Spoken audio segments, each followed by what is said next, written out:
जी हां दोस्तों, लालू राबड़ी के खिलाफ शाह सम्राट की नई साजिश बेनकाब। आरजेडी ने सम्राट की बजाई बैंड मुस्कुरा उठे नीतीश। दोस्तों, आखिर बिहार में ऐसी कौन सी नई साजिश बेनकाब हुई जिसको लेकर के आरजेडी ने सम्राट चौधरी की बैंड बजा दी? आखिर ऐसा क्या हुआ कि तेज प्रताप यादव भी एक तरीके से परिवार के हिस्सा के तौर पर तेजस्वी के साथ खड़े होते हुए दिखाई दिए? आखिर कौन सा शाह का संकेत था, इशारा था, और जिस पर सम्राट एक नई चाल चलना शुरू कर रहे थे? मगर दोस्तों, अब वो चाल धराशायी हो गई।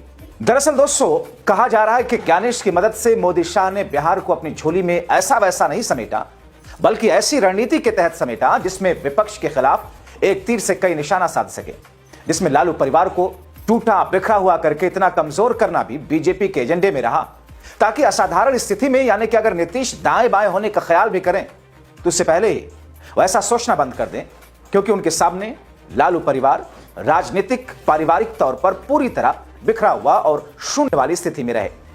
मगर दोस्तों, अब एक एक करके जो बातें छन छन कर निकल रही है वो ये कि शाह के इशारे पर सम्राट ऐसा प्लान करने लगे कि आने वाले दिनों में राबड़ी का जो नया आवास अलॉट हो रहा है वो भी उनसे छीन लिया जाए।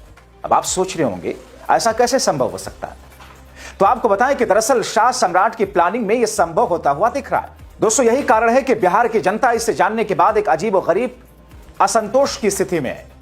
आमतौर पर किसी बड़े आंदोलन के पहले जिस असंतोष को देखा जाता है, कुछ वैसा ही असंतोष बिहार की जनता में, खास तौर पर आरजेडी में दिखाई दे रहा है। मगर बीजेपी शाह सम्राट की प्लानिंग जानकर लालू फायर कैसे हुए आपको बताते हैं। उनका कहना है शाह हो सम्राट हो किसी भी साजिश को कामयाब नहीं होने देंगे।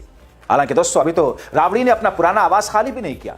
खाली ना करने का आरजेडी ने ऐलान कर दिया, यानी कि नए बंगले में शिफ्ट भी नहीं हुए, उसे खाली कराने की साजिश सामने आ गई नए बंगले की। मगर इस बंगले में तो राबड़ी को जाना ही नहीं। आज कुछ देर पहले आरजेडी के प्रदेश अध्यक्ष ने भी एक बार फिर से ऐलान किया। उन्होंने कहा, सीधी चेतावनी देते हुए, जो करना है कर लें, किसी हाल में आवास नहीं छोड़ेंगे राबड़ी जी। मंगनी लाल मंडल ने कहा कि 2005 से नीतीश कुमार मुख्यमंत्री हैं, अभी तक उन्होंने ऐसा क्यों नहीं किया था, अब क्यों कराया जा रहा? राबड़ी देवी पूर्व मुख्यमंत्री हैं, लालू प्रसाद भी एक्स चीफ मिनिस्टर हैं। बीजेपी और आरएसएस का विश्वास जीतने के लिए क्या नीतीश अब लालू जी और उनके परिवार को अपमानित कर रहे हैं, या उनके अपमान पर चुप्पी साधे हैं? दोस्तों, बीजेपी की कथित साजिश और राबड़ी देवी को आवंटित नए बंगले के छीनने की साजिश से पर्दा हटाकर आपको मैं बताता हूं कि आखिर शाह और सम्राट के प्लान क्या है, उनके कैलकुलेशन क्या है। दोस्तों, दरअसल बिहार विधानसभा चुनाव 2025 के बाद आरजेडी के विधायकों की संख्या में कमी आई, और संख्या की कमी ने राबड़ी देवी के विधान परिषद में नेता विरोधी दल के पद को संकट में डाल दिया। अभी आरजेडी के पास 13 एमएलसी हैं, जो 9 की न्यूनतम आवश्यकता से अधिक है। हालांकि 2028 तक आरजेडी के एमएलसी की संख्या घटेगी। शिक्षक, स्नातक, स्थानीय निकाय कोटे के विधान पार्षदों के आगामी चुनाव में सफलता न मिलने पर उनसे नेता विरोधी दल का पद भी छिनेगा, जिसके चलते उन्हें सरकारी आवास भी खाली करना पड़ेगा। दरअसल बिहार विधान परिषद की सदस्य संख्या 103 है, जिसमें 76 निर्वाचित हैं, 27 मनोनीत होते हैं। इसके अलावा 2 विषय विशेषज्ञ सदस्य होते हैं, यानी कि कुल 105 सदस्य हो जाते हैं। मगर नेता प्रतिपक्ष की कुर्सी के लिए निर्वाचित सदस्यों की 15% सदस्यता चाहिए। इस लिहाज से देखें 11 यानी कि 11.4 सदस्य नेता प्रतिपक्ष बनने के लिए जरूरी है। फिलहाल बिहार के पूर्व मुख्यमंत्री राबड़ी देवी के नाम पर 39 हाउसिंग रोड स्थित नया आवास आवंटित है। करीब 20 सालों से 10 सर्कुलर रोड स्थित बंगले में पूर्व सीएम के तौर पर परिवार के साथ रहती भी आ रही थी, लेकिन अब यह आवंटन रद्द कर दिया गया। भवन निर्माण विभाग ने उन्हें बंगले में शिफ्ट होने के लिए पत्र भी जारी कर दिया, जैसा कि मैंने आपको बताया पहले। मगर लालू परिवार और आरजेडी ने बंगला खाली करने से साफ इनकार कर दिया। आरजेडी इसे नीतीश सरकार के फैसले के पीछे बीजेपी की साजिश बताती है।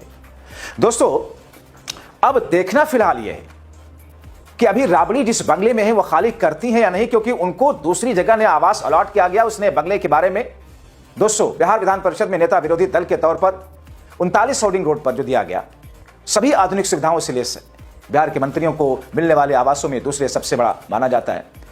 इस बंगले में 6 बेडरूम, एक बड़ा ड्राइंग रूम, एक बड़ा हॉल, प्रवेश द्वार के पास एक मेहमान खाना, इंटीरियर काफी मॉडर्न, जिसे कुछ साल पहले ही रिनोवेट किया गया।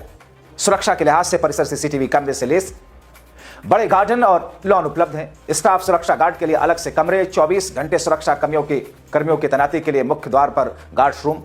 इतनी सुविधाओं के बावजूद लालू परिवार का नए बंगले में शिफ्ट होने से इनकार करना कई सवाल खड़े करता है, और इसके पीछे की कई सारी वजह हैं। दोस्तों, इस तरफ खाली ना करने के पीछे की वजह है और उस तरफ खाली कराने के पीछे कई वजह हैं। मगर इस बंगले में तो राबड़ी को जाना नहीं।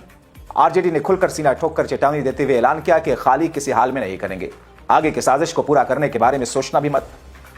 उधर दोस्तों तेज प्रताप ने भी, जैसा कि मैंने बताया था कि लालू परिवार, तेज प्रताप ने कहा कि साहब परिवार हमारा एकजुट है। सोशल मीडिया पर एक पोस्ट भी डाली थी। उन्होंने लिखा था कि 28 साल से जिस आवाज से बिहार और आरजेडी के लाखों कार्यकर्ताओं का एक भावुक रिश्ता जुड़ा है, उससे एक सरकारी नोटिस में खत्म कर दिया गया। इस घर के जाने के साथ ही नीतीश जी और लालू जी के बीच के भयारी वाले नैतिक रिश्ते का भी अंत हो गया। याद रखना नीतीश जी। बहरहाल इस मामले में सियासी तापमान गर्म है। आरजेडी नेता के दावों के बाद इसमें राजनीतिक विवाद उत्पन्न है। आपको बताएं कि राबड़ी देवी के साथ उनके बड़े पुत्र तेज प्रताप यादव को भी आवास खाली करने का नोटिस दिया। यानी कि एक साथ कई सारे झटके लालू परिवार को शाह के संकेत पर सम्राट ने दिए। तो फिर जो स्थिति इस वक्त उत्पन्न होती हुई दिखाई दे रही है, उस स्थिति में परिवार तो और एकजुट होता दिख रहा है। मगर अभी जिस बंगले को खाली कराया जा रहा है, जिस नए बंगले में प्रवेश भी नहीं अभी हुए हैं और ना प्रवेश करने की बात करें, मगर उसको भी कैसे आगे खाली करा लिया जाए, उसका ताना बाना बुन करके शाह साहब ने सम्राट के पास में उसका खाका दे दिया है। आने वाले दिनों में होगा क्या, देखना तो यह दिलचस्प होगा ही। साथ में जो पूरा का पूरा विवाद है और इन तमाम चीजों के बीच में नीतीश की खामोशी क्या कुछ कहती है। दोस्तों जैसा कि मैंने आपको पहले बताया था 2 दिन पहले कि दरअसल ये मोदी, शाह और भारतीय जनता पार्टी की इस प्रवृत्ति के नेताओं की खासियत है कि जब वो किसी से नाराज होते हैं या किसी से राजनीतिक तौर पर बदला लेते हैं तो साम दाम दंड भेद हर हथियार को अपनाते हैं। अब ऐसा लग रहा है कि बिहार में लालू परिवार के साथ में कुछ ऐसी ही स्थिति अपनाई जा रही है।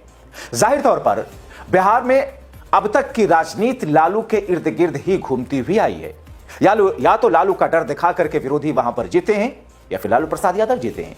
इस चुनाव में क्या हुआ? इस चुनाव में लालू प्रसाद यादव के उस कार्यकाल का डर दिखा करके मोदी, शाह और पूरी की पूरी एनडीए ने दरअसल वोट लेने की कोशिश की, क्योंकि उनके पास अपने कोई मुद्दे ही नहीं। दोस्तों 20 साल तक आपने राज्य में राज किया है, बावजूद इसके हर सेक्शन में, चाहे शिक्षा विभाग हो, स्वास्थ्य महकमा हो, बेरोजगारी हो, पलायन हो, इंडस्ट्रियलाइजेशन हो, इन सब में जीरो के जीरो वाली स्थिति दिखाई दे रही है। जिस तौर पर देश के दूसरे राज्य और प्रदेशों में जिस अंदाज में मॉडर्नाइजेशन हुआ, जिस अंदाज में डेवलपमेंट हुआ, बिहार उसका अगर 2% भी इन 20 वर्ष में कुछ कर पाया होता तो शायद मोदी और शाह को लालू राज को जंगल राज बताकर उससे डराकर वोट लेने की जरूरत नहीं पड़ी होती। मगर यह सब कुछ किया जा रहा है। लेकिन क्या आने वाले दिनों में अब यह लग गया बीजेपी को कि महज अकेले दम पर शायद ही वो बिहार में अपनी सरकार कभी बना सके? इसीलिए इस कार्यकाल में जिसमें सत्ता की ड्राइविंग सीट पर बैठी हुई है बीजेपी, आने वाले दिनों के लिए कील काटिया भी से दुरुस्त कर रही है, क्योंकि उनके साथ में एक ऐसा शख्स है पिछले 20 वर्षों से जिसका कोई भरोसा नहीं